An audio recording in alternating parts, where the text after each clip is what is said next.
But so this is the course, Galaxies and Interstellar Medium.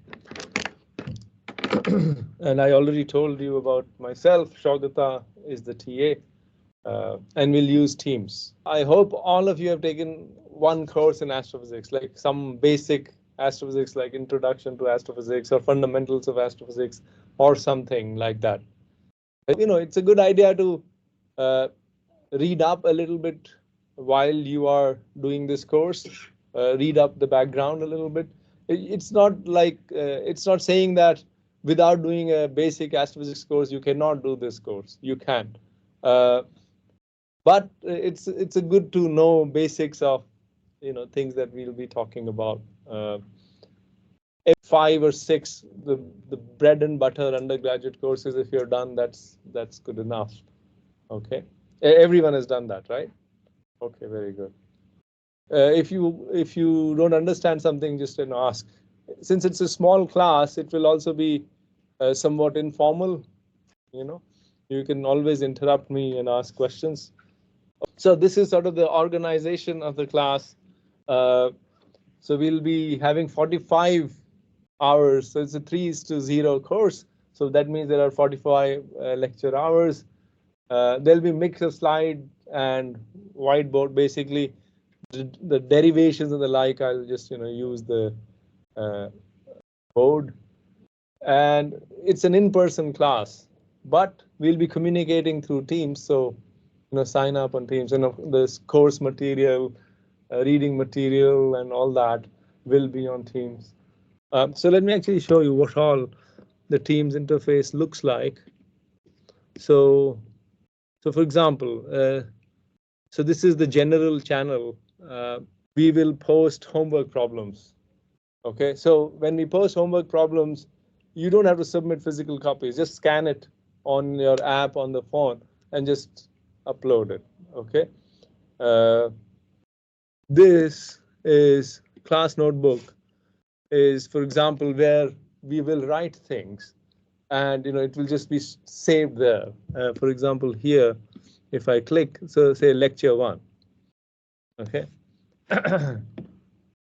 So this is where I'll write, and this pad that I have, makes it easy for me to whatever do. Right. So when I do derivations, I'll do it here rather than on the board, because the space is less and this stays forever. Okay, let's get. So it's important to sign up on Teams. You have done a lot of physics courses, like the basic introductory courses. In fact, astrophysics is an area where almost like a huge range, almost all of physics is used in some way or the other. Okay, but there's also a slight difference in the sense that it pays off. It helps you a lot if you have a feel for the numbers, right? For example, what's the distance to nearest galaxies? Just an order of magnitude feel. Because for things that you can touch and feel, you don't have to do it. You roughly know, and this is about 20 centimeters and things like that. But these things you have no sense of, like, without knowing it a priori, you cannot say how far is the moon, essentially, right? There is no intuition on such things. And, moon is such a nearby object, forget about things like nearest galaxies and so on. So always remember, in fact, it's a good idea to commit some of the basic numbers, like the mass of the sun, the luminosity of the sun, the distance to the sun, the distance to nearest stars, the parsec, and so on, to your memory. And it helps because it helps you sort of arrange these things relative to each other. Okay, it gives you intuition. Does not mean that you don't have to do calculations. You have to, but intuition and calculations go together, and you can do calculations more efficiently if you have intuition.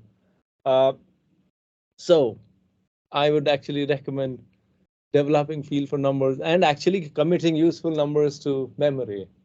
So let's see, you've done some astrophysics courses. What's the mass of the sun? Okay, very good. What's the distance to the sun from Earth? 120. Okay. 10 to the power? 11. Okay. So the other thing is in astrophysics, we use CGS still, but that's fine. Meters to centimeters is an easy conversion. Okay, very good. Distance to nearest stars? 4 light. Yeah, light year, or a parsec. 3 light year is about a parsec. Parsec is the unit that is used in astrophysics professionally rather than light year. Okay, very good. So what's sort of the distance to the nearest big galaxy like Andromeda? Roughly. Oh, so a megaparsec, yeah. Roughly, that's sort of okay to within a factor of 5. Yes. It's yeah. In fact, within a factor of 2. Okay, good. So and what's the size of the observable universe? And how would one sort of go about guessing it? Like, what is the size of the observable universe? Like order of magnitude. I'm not interested in the specific number. How would one estimate it? How would one estimate that? The age of the universe multiplied. Order of magnitude. I think what he's saying is correct. Yeah. Third law? You were saying something? Time period, square of the time period. No, but that's no. That's Kepler's law. That only applies to stuff like the solar system where you have a point mass. The universe is like a spread. The mass of the universe is spread out more or less uniformly, right? So all that just does not apply. Okay, good. Let's see. Okay, so useful to commit numbers to memory. Have you guys heard of the astronomy picture of the day? Some raise hands if you have.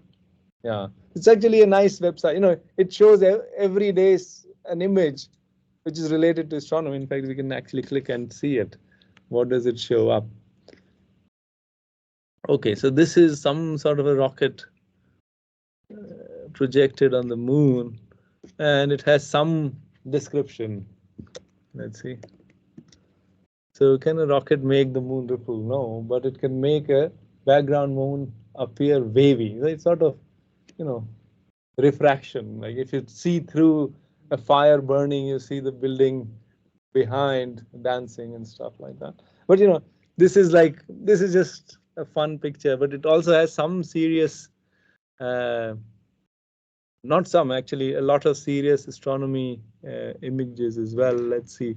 So they're archived. So this is astronomy picture of the day. So every day they have, and it's been going on since 1995. So it's older than a lot of you guys here. In fact, perhaps all of you guys here. So let's see. So yesterday, 1st Jan, it was actually this one, which is a more sort of mainstream astronomy picture. This is a spiral, grand design spiral galaxy. Okay, you can see spiral arms, and it has this little write-up, which is jargon-free. So people who have no astrophysics background can understand, but it's actually very well written. It is also useful for people who are sort of professionals. Okay. So anyway, so what I'm saying is, try to develop an intuition and feel and for all these things. Okay. Not at the expense of the ability to do calculations. Okay. Okay. So that's astronomy. So there will be about 6 homeworks, and most of these will be from the textbook, and the textbooks that we'll be following.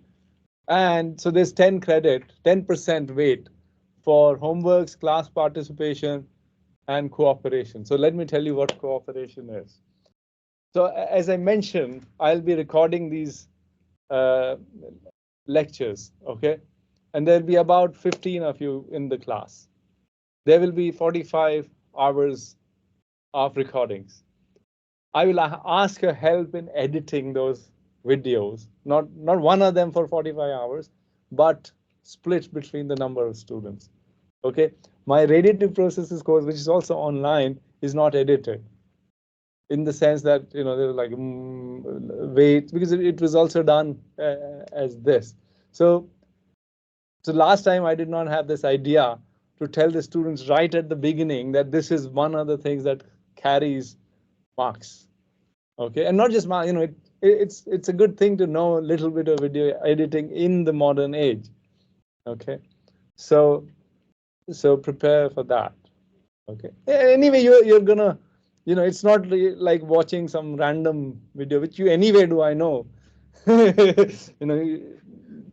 you know, I know young people because I have children too. So it's they're anyway watching some random video. So this is just a little help for people who may want to look at it later.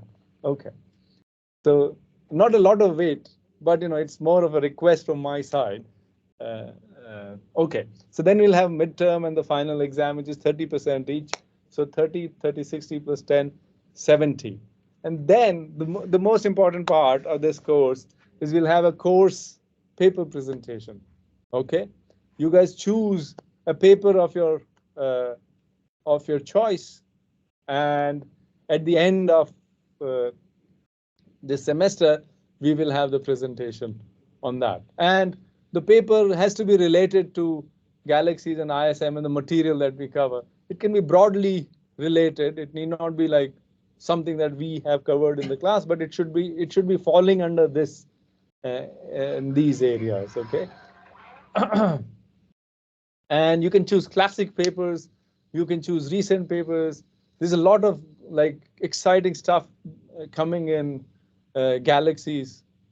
Like there is Gaia, which is mapping all the stars in the Milky Way, their distances, velocities, all the 6-dimensional phase space information for each of the stars in our galaxy. There is JWST, the James Webb Space Telescope, which is discovering the earliest galaxies in the universe. There's a lot of exciting stuff.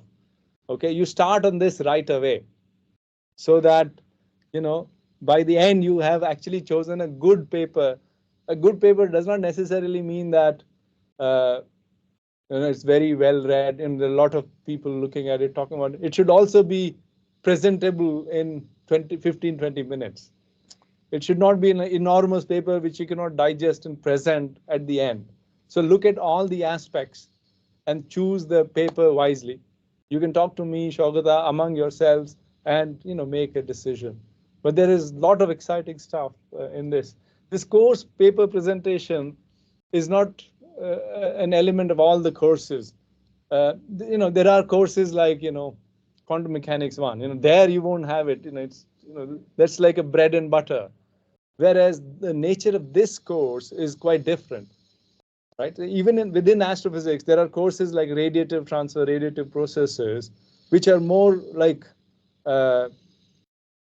physics, and there is a very well defined topics that are falling under that.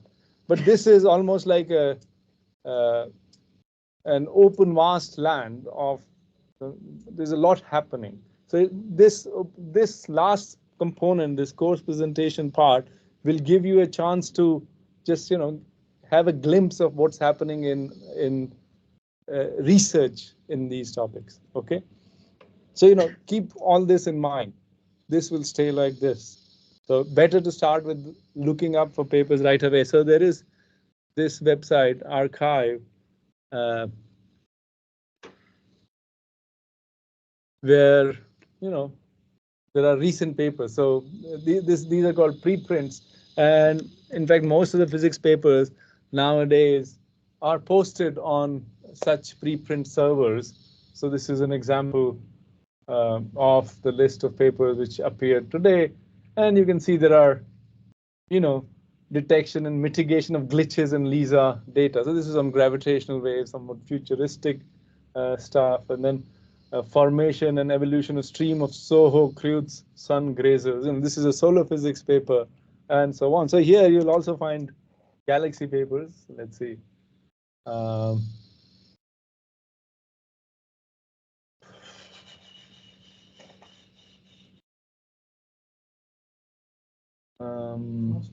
First one is a Galaxy paper. Yes, I'm surprised. Galaxies is one of the biggest areas on archive in any case. Stars, Mond and yeah, this number 10, the test of Mond and emergent gravity with this particular galaxy cluster using E Rosetta. This also falls in Galaxies. Number 13, number 12. So yeah.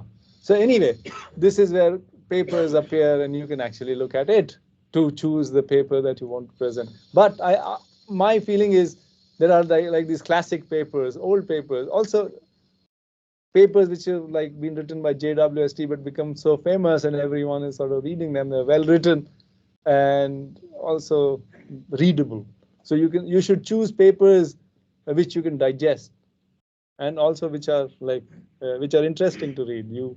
They will stay on with you for some time, even after this course is done. Okay, let's go back. So this is clear. If you have any question at any point, just stop and ask me. Okay, so this is the syllabus of the course. Okay, in fact, there is a JAP syllabus, Joint Astronomy Program syllabus, which is shared. This course, the syllabus that sort of was designed at the beginning, is little cumbersome and little old-fashioned. So in the course of teaching this course over last few times, I have actually changed a lot of these things and made them more modern. Okay, so this is also uploaded on Teams, by the way, or will be uploaded on Teams. This is the syllabus, and in fact, so there are basically three topics, broadly speaking, in this course. One is Milky Way, galaxies, and their dynamics. This is the first 20 hours, which are listed on the left. Okay, so it starts with Milky Way, our own galaxy, and then morphology of galaxies, then dynamics of galaxies, orbits for a given potential. So unlike a point mass, which follows the Kepler's third law, galaxies have mass which is spread out. It's not a point mass. So there's a very interesting orbits and stuff. You must have seen, if your potential is -1/r, you have closed elliptical orbits. But for a general potential, which is the case here, you have very, they're not even closed. They can actually fill the space and things like that. All that rich dynamics comes in this one. And then a little bit on description of stellar systems. So stars are collisionless in the sense that, if stars within the galaxies don't collide with each other, unlike the molecules of gas within this room, right? Stars are just affected by the gravity of all the other stars and dark matter and stuff, but they don't have these two-body collisions. So there is a whole formalism of describing the dynamics of collisionless particles. Even dark matter is supposed to be a collisionless, behave like collisionless particles.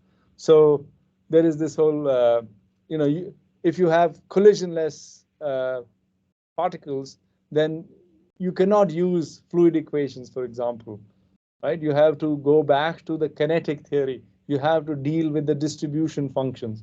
Okay, so this part will deal with the distribution functions. So we'll start with how do you construct distribution functions for spherical systems and disks and things like that. And then we'll talk about something called Jeans equations, which are the moments of the collisionless Boltzmann equation. So Boltzmann equation is what sort of describes transport, which when we take the moments of this, you get something which looks like fluid equations, like equation for the density, equation of the bulk velocity, pressure, and things like that. But for a collisionless system, this set of equations is not closed because the pressure is not isotropic. Your distribution function need not be Maxwell-Boltzmann because collisions is what enforces you to be Maxwell-Boltzmann. So all these rich dynamics will be covered. So this is the first 20 hours of this course. Then we have extragalactic astronomy, which is about 10 hours. So this is like more modern, more newer stuff. It will talk about active galaxies. Most galaxies at their centers including our own Milky Way and all nearby galaxies, have black holes at their center. And a lot of times they are active. They are emitting very large optical light or radio light or gamma rays or whatever. So these are the AGN. Then we have things called clusters of galaxies, which are collections of galaxies. Then we will be talking about intergalactic medium, the space between galaxies and clusters of galaxies, which has filaments of galaxies and things like that. And formation and evolution of the galaxy. So, for example, a lot of this JWST stuff is related to early galaxies, right? Similarly, there is a lot going on in the intergalactic medium. You must have heard of these different phases of the universe that, started with the Big Bang, and then there was this surface of last scattering from where we see the cosmic microwave background. And after that, there were dark ages. There were no stars, nothing. And then the first stars form and they start reionizing the universe and so on. So a little bit of that will be covered in this. And the last part, of these three portions of this course, the third will be on interstellar medium. Interstellar medium is the stuff between stars within, say, our Milky Way. Right? It's not a vacuum. It's not like stars are distributed and there's nothing between them. There is gas and dust and cosmic rays and magnetic fields and turbulence. It's a very rich, complicated medium, the interstellar medium. And stars form out of the interstellar medium. And stars, when they die as supernovae, throw out a lot of their mass and into the interstellar medium. So interstellar medium is like the reservoir in which a lot of this action takes place. Okay, so just keep this in mind. So today's class is like a whirlwind tour, okay, to set the stage. Okay, so ISM is also very exciting. All these are like, right. So this is a very applied course. It's not like we have certain physical principles and we are using those, like quantum mechanics or radiative transfer, or say GR, general relativity. It's like, it's like a zoology course. Okay, here we have these kind of beasts, and there we have these kind of beasts, and there are things which fly and stuff like that. So there will be a lot of that element to this, but that's the necessity of this field. Does not mean that we don't use physics to describe these things. We do. But it's important to know what you're talking about before using physics to know the details of it. Okay, so this is the organization. These are those three books that after a lot of deliberation, we have decided that, so this is for the first topic, the galactic dynamics. This is not rigorous enough on some of the topics of the dynamics, but this is actually good enough for most of the things. There is an advanced book called Binney and Tremaine, which is like the classic in this area. Anyone who works on galactic dynamics looks at that one, but we will stick to this for most of this portion. Second portion on that IGM and clusters and stuff, we'll do portions of extragalactic astronomy and cosmology. And the third portion, interstellar medium, we'll do this Dyson and Williams. This is actually a very good book, just 200 some pages, very compact. Okay, at this level, if you're covering so many books, portions from them, it becomes really a mess. But in that respect, the last book is actually very good. So earlier, as I mentioned, there was a syllabus, and that syllabus was based on at least two or more such thick books. And it was really like overwhelming, not only for students, but even for instructors like me, like, what to cover and what not in the given time. So these are actually good books. After a lot of trial and error, this is what we have concluded. Okay, so now we'll start. So this is actually more like a popular level sort of a thing. We've always wondered, what's our address? Like, when you're a child, I'm sure everyone did this. Okay, whatever. IIS. So say if someone asks, oh, PD block, room, blah, IISc Bangalore, blah, Karnataka, India, you can just go on forever, right? And I'm sure everyone has done this at some point when you were a child, okay? And the question is, where does it end? What does it mean after some point, okay? And of course, at smaller scales, we know all this. So this is again about developing intuition for scales. So this is our Earth. About 10 to the 4 kilometers. These are all order of magnitude. We're not very precise. Precise things you can easily find out.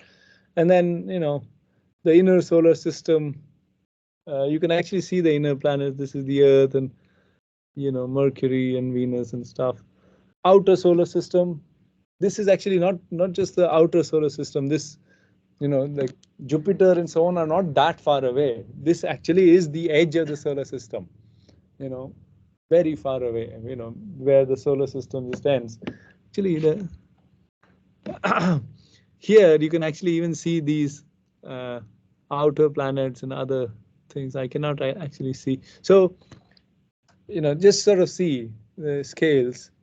1 kilometer is 10 to the 5 centimeter. 1 AU is 1.5 times 10 to the 13.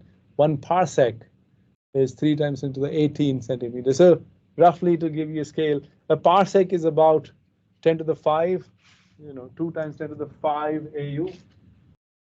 Solar system ends at about 0.1 parsec. So roughly have this feel for things. These are the nearest stars to the sun. Okay, and if you go further, you have our own Milky Way. Milky Way, the disk of the Milky Way, the stars and so on, are roughly 10-20 kpc. It's spread in a thin disk. This is Milky Way. And then there are nearby galaxies. So this is the Milky Way and its satellites. Okay, and then I think this is Andromeda galaxy, or yeah, and there are other large and small Magellanic Clouds are other somewhat bigger galaxies, but they are very near compared to Andromeda. Now this, if you go to larger scales, galaxies are not just uniformly spread. They sort of form in clusters and superclusters and bigger structures. So this is something like a supercluster to which our local group of galaxies belong. And the local group has our Milky Way, Andromeda, and so other satellite galaxies of these systems. And then, of course, you go back and this is the observable universe. And as one of you mentioned that you just multiply c times the age of the universe, roughly that's what you will get. So you must have covered coordinate systems, right? In order to locate some object, you have to know its 3 coordinates, right? X, Y, Z, or whatever, 2 angles and the radial distance from yourself. So there are coordinate systems that are used to locate the position of celestial objects. This system of coordinates, where imagine the Earth spinning, right? And this is the sun, and the spin of the Earth always points in the same direction towards the pole star, essentially. So that's sort of the north celestial. So these are celestial coordinates, which are sort of aligned with the, you can actually think of these as extensions of latitude and longitude, right? Or these are also called RA and DEC. RA, and so DEC is like your latitude, and RA is like your longitude. You just sort of assume that you just extend your latitudes and longitudes. And they're not like latitudes and longitude per se, because the latitudes and the longitudes are definitely spinning, right? Whereas the celestial sphere is just fixed. It's not like the longitudes are spinning with the Earth, but the sky is not. So that's the only difference. Uh, I'm assuming that you guys have done this. Okay, so it's a good idea to actually know and have a little feel for this stuff. Uh, so for example, this, right, so this is the spin, this is the plane perpendicular to the spin of the Earth. This is the plane of the solar system. Right? The sun goes round.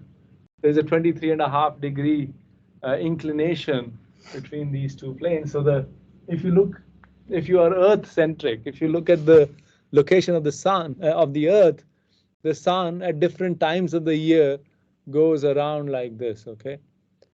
Uh, and the zero of this RA, this longitude system, is chosen to be the position of this equinox at some particular time, say 1950 or something. You must have, if anyone who has looked at these coordinates may have looked at it. So these they have to be unambiguous, okay? And yeah, so we will have some exercises on this as homework problems, just that you get a feel for this. So measuring the angles is not that hard, right? Because uh, measuring measuring angles is relatively straightforward, but measuring distances is one of the hardest things in astronomy. In fact, the biggest discoveries in astronomy are related to being able to measure distances, right? Things like uh, uh, figuring out that Andromeda is actually a different galaxy rather than a cloud or a nebula in our own galaxy, right? So that required knowing the distances. So distance measurement is hard, but essential, right, to understand a lot of these things. Right, so this is another view of different kinds of coordinate systems. Okay, so there is this celestial coordinates RA and DEC, alpha and delta, but then there is galactic coordinates, which are also very popular. In the case of galactic, if you want to actually study Milky Way and beyond, galactic coordinates is a nice choice because uh, uh, so so galactic coordinates is like, imagine yourself being at the at the position. So you know that the sun is far away from the galactic center of the Milky Way galaxy. So if you're at the sun and if you look towards the center of the galaxy, that's the so the galactic latitude. So there, in fact, the galactic coordinates are latitudes and longitude, right? So the plane of the Milky Way is what is 0 degree latitude. Okay, so you are like you are at the location of the sun, and this is 0 degree longitude. That's the galactic center, and I think if you just move, this is the longitude. Okay, now this outside the plane is the latitude. That's galactic latitude. Okay, so this is the relative orientation between all these coordinate systems, and it's sort of random. It's just by chance that there is 23.5 degree and all that. You don't have to like remember any of this. If you just put on Google what is RA, what's the corresponding galactic coordinate for RA equals this and DEC equals this, it will just give you. But you have to have an idea of what it actually means. Okay, cool. So you're welcome to stop me at any point and ask questions. Okay, don't feel shy. If something is not clear, just ask me. So how do we know distances? Knowing distances, as I mentioned, is really hard. The classic way of knowing distances is through parallax. Okay, all of you who have done some astrophysics course know what parallax is, right? So the idea is actually simple, but it's actually to be able to do it is actually quite hard. So let me first actually give you a demonstration of what actually parallax means. Okay, so put a finger this much far away, like say 20-30 centimeter from your eyes. Do it. Okay, and keep one of your eyes, say, keep your right eye open and left eye closed, okay, and see where does this finger lie relative to the whiteboard, okay. Just note the location of the finger on the whiteboard or the slide or whatever you're seeing, okay. Now close your that eye and move, basically switch the eyes and see where does this finger lie. You must have noticed that its location relative to the background stuff has changed quite a bit. Okay. Now stretch your finger as far as you can. Do the same thing. Is there when is the difference bigger? When is the offset bigger? When it's closer to you, the background is shifted much more. So this is the idea of parallax. Okay. So this is where it is actually demonstrated. So instead of using your two eyes, you are using the fact that the Earth goes around the sun. Okay, and after 6 months interval, you're the opposite side of the orbit uh, of the sun. So this is, say, this is a star.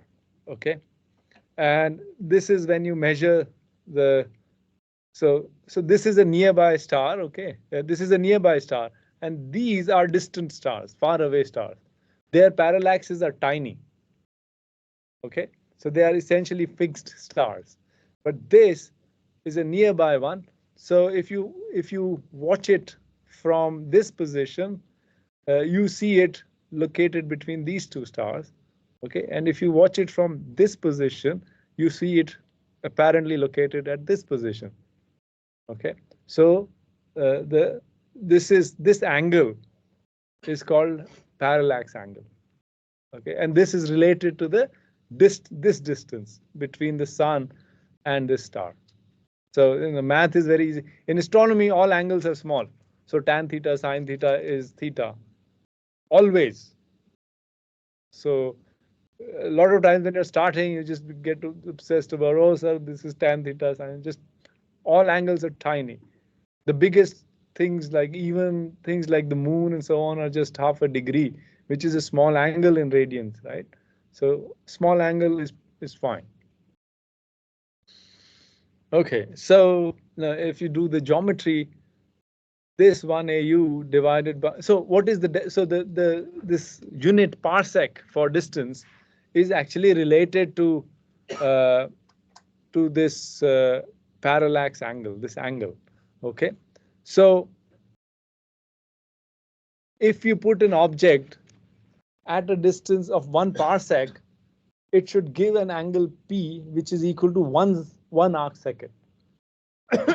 Okay, so if you put it too close, the parallax angle will be larger. If you put it too far away, it will be less compared to 1 arc second. So if you look at the geometry, so 1 AU divided by this distance, which is a parsec, is equal to this angle, which is 1 arc second. And what is 1 arc second? 1 arc second is 1 by 3600 of a degree, right? And a degree is pi by 180 radians. So this is what it is. And if you plug in the numbers, you get 3 times 10 to the 18 centimeters, which is 3 light years. A parsec is equal to 3 light years. Okay, so we are talking about the early universe now, the first galaxies and so on. It's not that long time ago that we didn't even know that these nebulae or the galaxies that are around us are actually outside our own stellar system. Okay, in fact, there was a great debate in 1920 about this question of what is the distance scale of the universe. Essentially, this is what it actually boils down to. And so these people, in fact, there was actually a real debate in Washington, D.C., in the National Academy of Sciences of the US, and there were 2 people who are shown here and who put their own sort of arguments for why they believe what they believe in. So this is Curtis. So this is known as the Curtis-Shapley debate. Okay, and there's actually a nice article by Virginia Trimble on actually the historical background and all these things. It's actually quite interesting. So what Curtis said is the following. So they, so if so, this was the question. So there are galaxies, galaxies like Milky Way and others were known. That there are other these spiral type looking things. So the two sides of the debate was these are just sort of clouds within our Milky Way galaxy. The other side was no, these are island universes. They are just like our own Milky Way galaxy, but there are a lot of them which are whose distances are much more than the size of our Milky Way. Okay, so Curtis was arguing that based on data and observations at that time, that in fact the island universe hypothesis is right.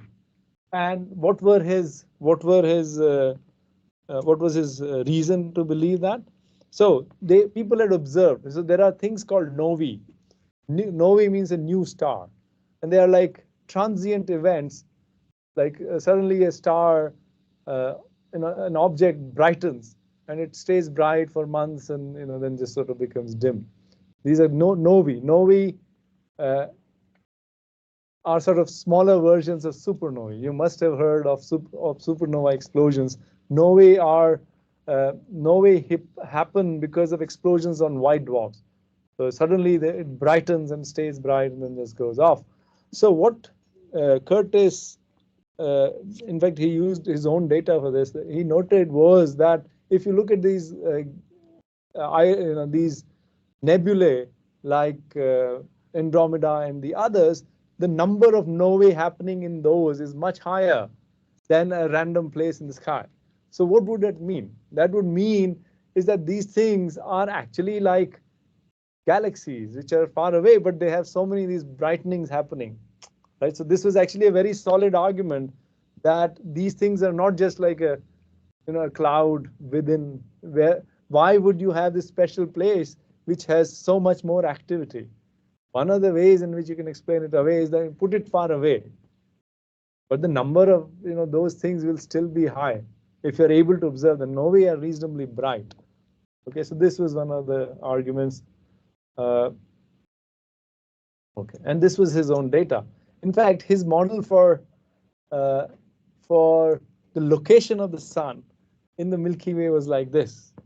In Curtis, so both parties had a lot of things wrong because that is what was known at that time. So this was based on something called the Kapteyn universe.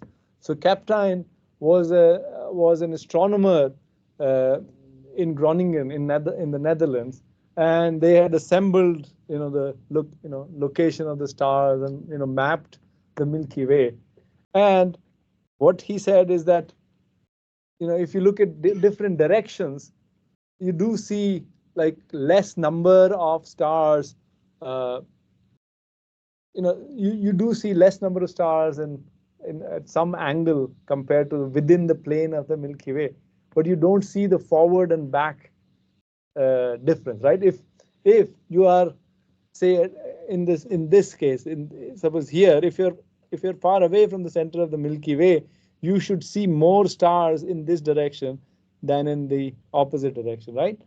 But in Kapteyn's data, you did not see this asymmetry, and the reason for that was unknown at that time in their time, and that was the dust. The interstellar medium, the medium between these stars of the Milky Way galaxy is full of gas and dust. And dust is very efficient at absorbing radiation. Okay, in fact, they are very efficient at absorbing UV and optical radiation. So what had happened was, because of this dust, you could not see far away. Your vision was limited, and because of that, you could not make out that in fact there are many more stars in this direction than the opposite direction. So Curtis got one thing right, which is that the spiral nebulae are island universes, which is what the current understanding is. But he got the fact that the sun is at the center of the galaxy wrong because because of this dust issue. On the other hand, Shapley was debating for on the side of the spiral nebulae being part of the Milky Way galaxy, right? There's some regions, like clouds in the atmosphere of our Earth. Okay, what Shapley was observing are things called globular clusters. Globular clusters. And what Shapley got right was the fact that the sun is fairly off-centered from the center of the Milky Way galaxy. Okay, and that's what the modern thing is, that yeah, it is at 8 kiloparsec away from the center of Milky Way. So globular clusters are stellar systems. As the name suggests, they are clusters of old stars, and so they can have 10 to the 5 to 10 to the 7 solar mass of stars, and they are actually distributed almost isotropically, not around the sun, but around the center of the Milky Way galaxy. So you can actually see this sort of distribution, that the globular clusters are sort of fairly isotropic about the center of the Milky Way. Now, what Shapley was looking at was globular clusters.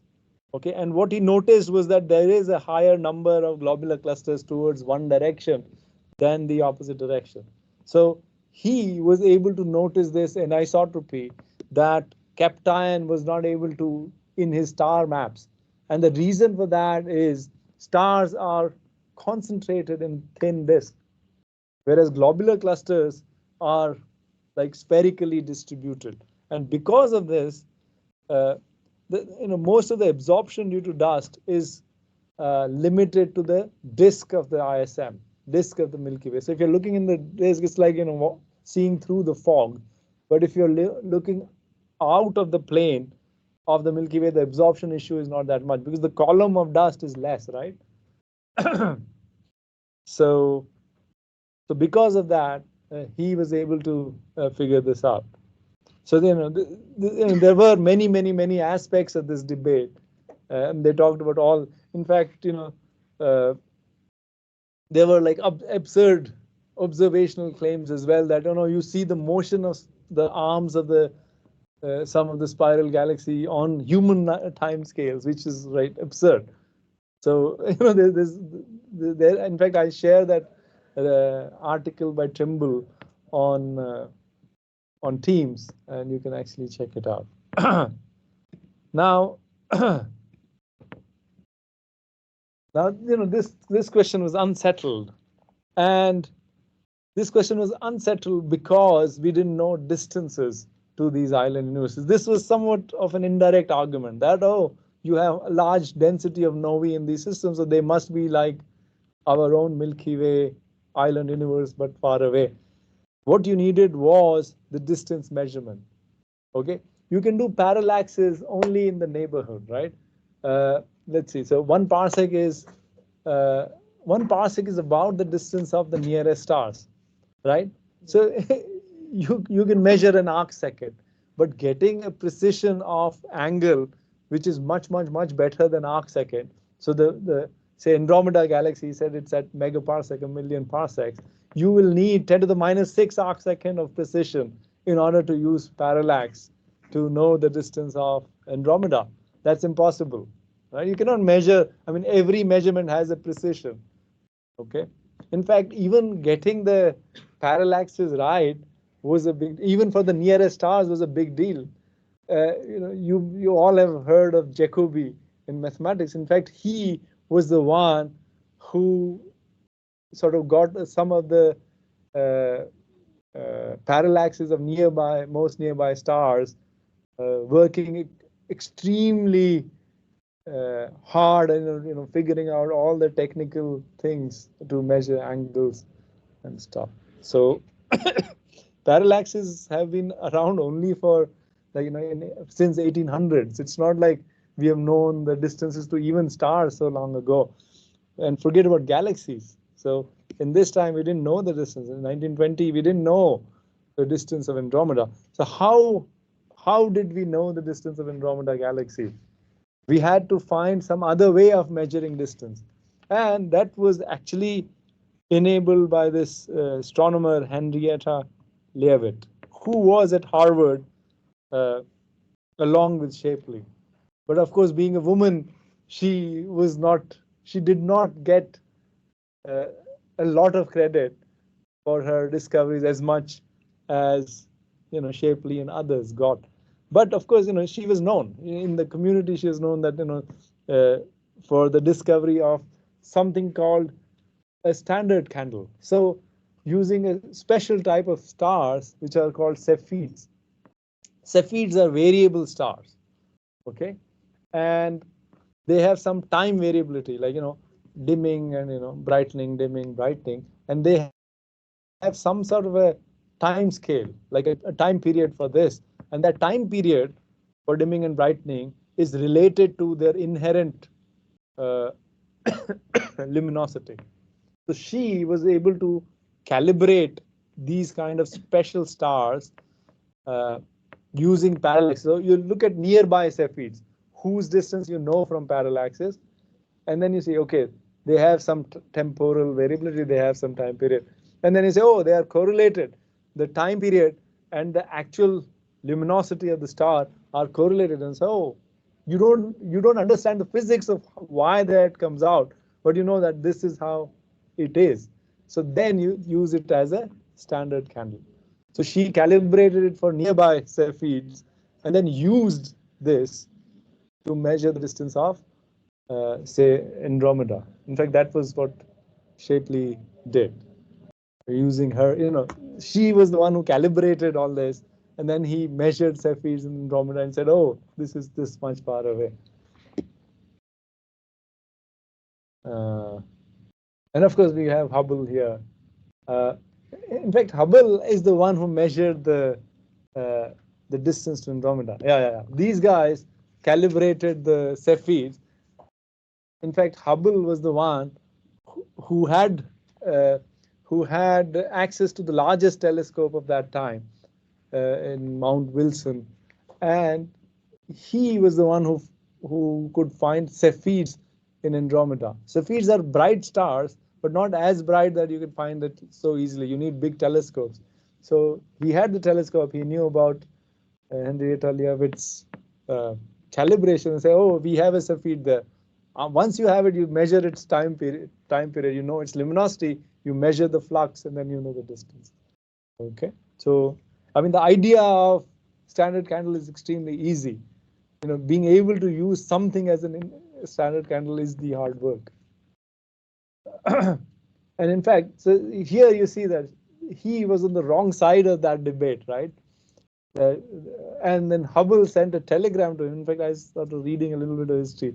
That, oh, I've measured a cepheid in Andromeda, and of course, blah blah blah. And then he was like, oh, so he contributed a lot to demolish his own stand. Of course, that's what happens all the time in science. Okay. So basically, the island universes hypothesis is what we believe now. Okay, so I mentioned about the dust. Dust is extremely important. Dust is what misled Curtis in believing Kaptian universe. Yeah. What is and this variability, the correlation between the luminosity and the variability? Right. It's a good question that people are still. Yeah. So these are evolved stars. So there are two kind of theories that sort of, if you have a star which is a variable star, its sort of radius increases a little bit or decreases a little bit, temperature changes a little bit. So that actually can happen either because of changes in the opacity, like if you're at a certain temperature, you suddenly become transparent or opaque. So that gives rise to these oscillations. Okay, so opacity changes is one of the reasons that you can. This is an extremely detailed kind of thing. First principles understanding of if you have such a such star, tell me what its light curve would be is actually a hard problem even now. But people know that what may be going on. It has to do with opacity. So if you're big and suddenly you're in a temperature density regime where radiation can easily escape, then you sort of contract. If radiation escapes, you contract. If your radiation is trapped, you feel the pressure and you expand. So it's some sort of a what do you say, driven damned oscillator, you can actually think of it. But the physics of why and what time scale is actually quite tough. There are these epsilon and kappa mechanisms, right? Epsilon is related to the production of energy, right? So you can have like shell burning. Suddenly you reach a temperature at which helium starts burning, and then it sort of expands and things. So epsilon mechanism is related to this availability of nuclear fuel at some region which causes this, and kappa mechanism is related to the opacity. So there are both kind of things that people talk about, but it's actually a hard problem to get right all the details. Okay, so dust. So so this is the gentleman who sort of figured out that dust is a problem, and this is Trumpler. And the conclusion is that in infrared, dust does not absorb as much. In fact, it emits because the dust temperature is typically hundreds of Kelvin. And if you look at the black body spectrum of a body at hundreds of Kelvin, it emits in infrared. Okay. So what you see here is something called Bernard 68 cloud. There's some region of the interstellar medium, and it appears like totally dark. Okay, and this is in BVI band. So this is the wavelength. This is the wavelength of the light. Okay, and this is 2000 angstrom to 2 times 10 to the 4 angstrom. You almost go from UV to optical to IR. And usually the telescopes have these different filters. People use these different filters. You may have heard U band, B band, I band, JH, K band. So these are like different windows in the spectral, in the wavelength that the telescopes are sort of using filters. And they have like these funny shapes because of the detectors or whatever and history. Now this is BVI band. So BVI band is this. Right? It's sort of optical, almost infrared. Optical to infrared. This is how this patch. Yes, Guru. This top panel? No, this one. Oh, okay. So this is sensitivity of say a telescope or that filter as a function of wavelength. So if you have a telescope which only uses U filter, it will not be seeing any of the light at these wavelengths. No light at these wavelengths. Most efficiently this light, and then this is sort of like the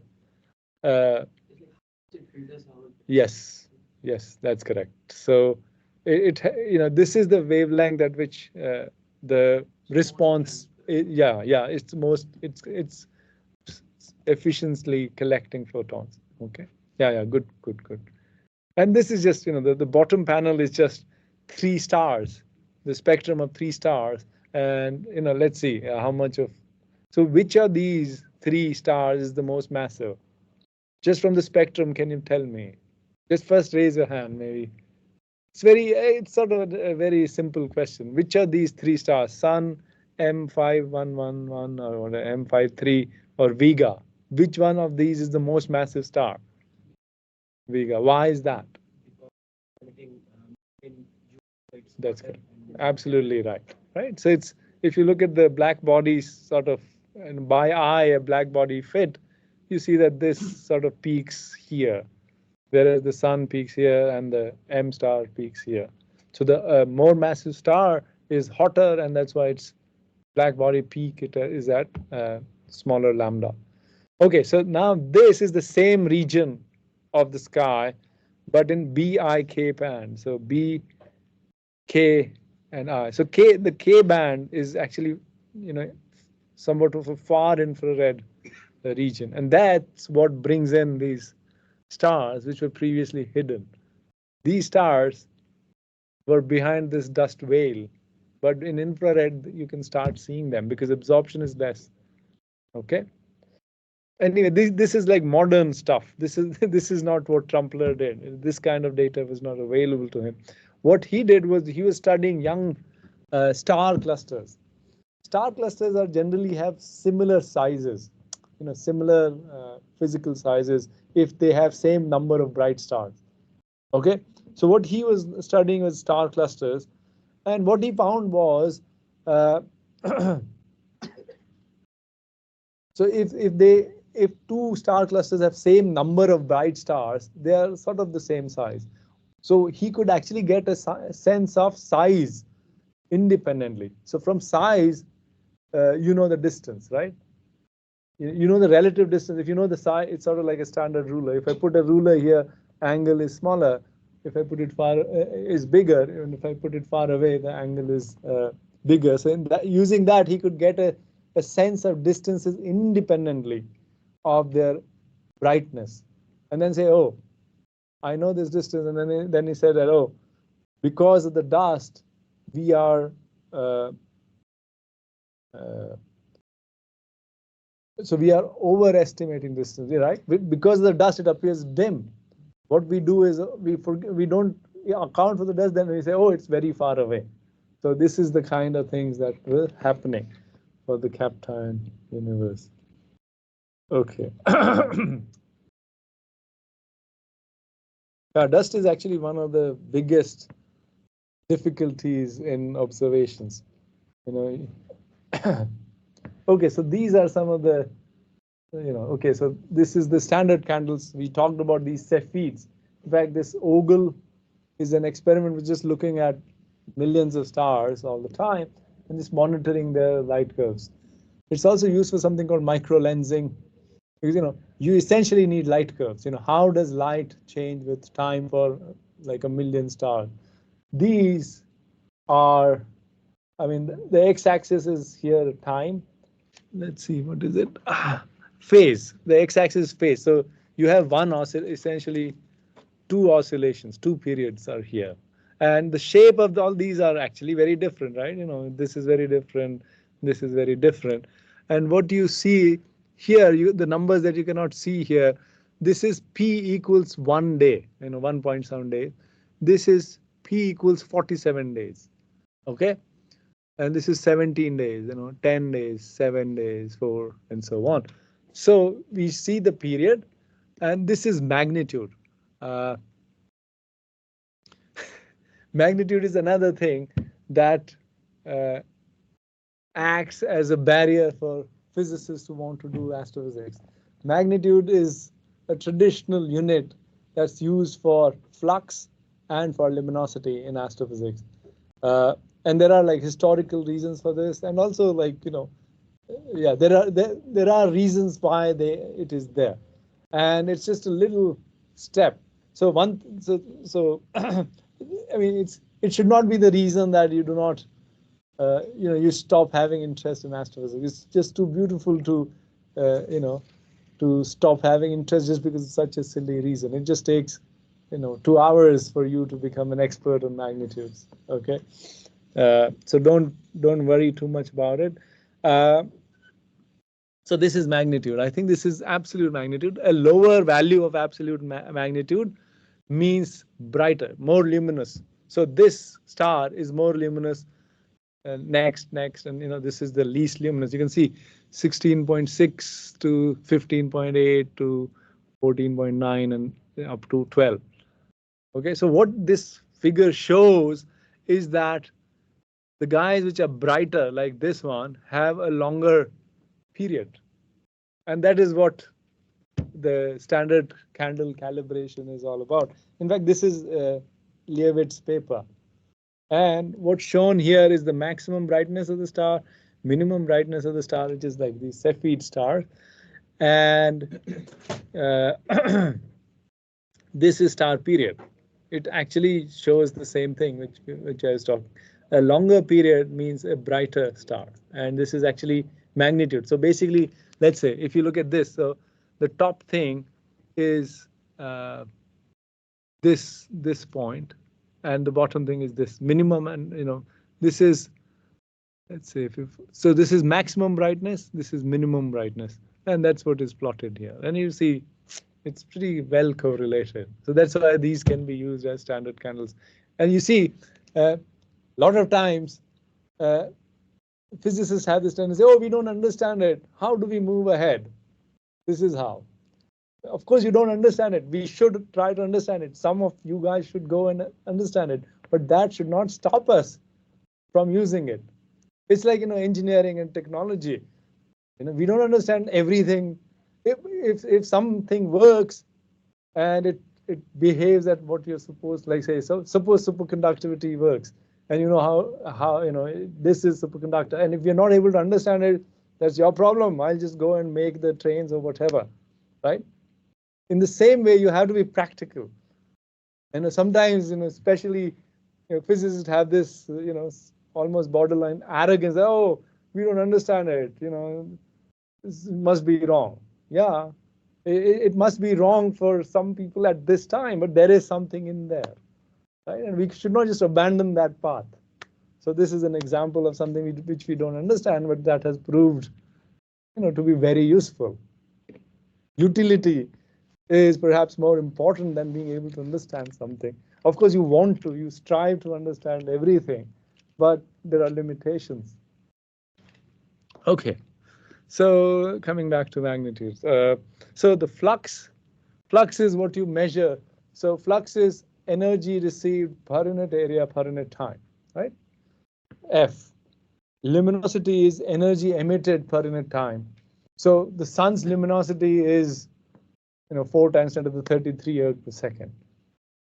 It's almost 2 solar masses in that unit, right? So if you put sun like wherever distance, its luminosity will be the same. Luminosity is an intrinsic property of an emitter. Flux, on the other hand, depends on how far away you're observing the object from. So flux depends on the distance of the body, and this is basically, we all know this. This is not needed. So flux is luminosity by 4 pi d squared. Assuming that the source is not cosmologically far away and so on, which is okay. And if you take log on both sides, this is what you get. So magnitude unit is basically log, right? So the magnitude is minus 2.5 log luminosity plus a constant. But the absolute magnitude is minus 2.5 log to the base 10 luminosity plus a constant. That constant you can find out. Similarly, apparent magnitude is minus 2.5 log to the base 10 of the flux plus a constant. I myself don't know the constant and all that, but I know this minus 2.5 log to the base 10, and I know that a larger number for magnitude means that it's dimmer. These are the only two things that you have to know. Minus 2.5 log to the base 10 plus a constant, and a larger value of magnitude like 16 is dimmer than 11. This you have to know. In fact, it's also a good idea to know the absolute magnitude and the apparent magnitude of the sun, because then you can actually convert everything in the units of the sun. In fact, I myself forgot it, but that's fine. You can always find all this information. Okay. So cepheids, so parallax, cepheids. Cepheids are bright stars, but they're not so bright that you can find it in very far away. When Andromeda is a nearby galaxy, you cannot find it at the edge of the universe, for example. So what do you do in that case if you have to make distance measurements at the edge of the universe? You need brighter standard, you need more luminous standard candles. Okay, and you must have heard of this type 1a supernovae, which was used as a standard candle in order to, you know, make this discovery that the acceleration, the expansion of the universe is accelerating, right? So how does that work? So this is also type 1a supernova is also a standard candle. It's thought to be a thermonuclear explosion of white dwarfs. So, you know, what the understanding of type 1a supernova is that you have a white dwarf, which sort of our sun will become a white dwarf after, you know, it exits the hydrogen burning and, you know, other stages and of its evolution. So a white dwarf, when it has a normal stellar companion or another white dwarf companion, it can accrete material from its companion, and at some point, say, you know, when it starts approaching the Chandrasekhar mass, which is the mass limit for a white dwarf, the maximum mass of a white dwarf that can be supported by electron degeneracy pressure, it explodes. Okay, so this is what a type 1a supernova. Again, as cepheids, we don't understand the physics mechanism of type 1a's very well, but the same thing, we can use it for measuring distances at large scale. So here is a plot of absolute magnitude. Absolute magnitude is like luminosity, right? Wherever you put this object, its absolute magnitude will remain the same. So this is absolute magnitude as a function of time. So these 1 to whatever 10, 15 of these are light curves. How does light receive change as a function of time? Go for a bunch of these white dwarfs, you know, these type 1a supernovae, and this is what you get. So in the top curve, you notice that the guys which sort of dim on the shortest time scale, which dim the fastest, are also the ones which are reaching a lower peak in luminosity. These are more luminous, right? Minus 20 is more luminous than minus 19. So this is what tells us, again, a temporal feature has been mapped to the luminosity, just like in cepheids. So what you do is you can collapse all these on a single curve by rescaling the x and y axes.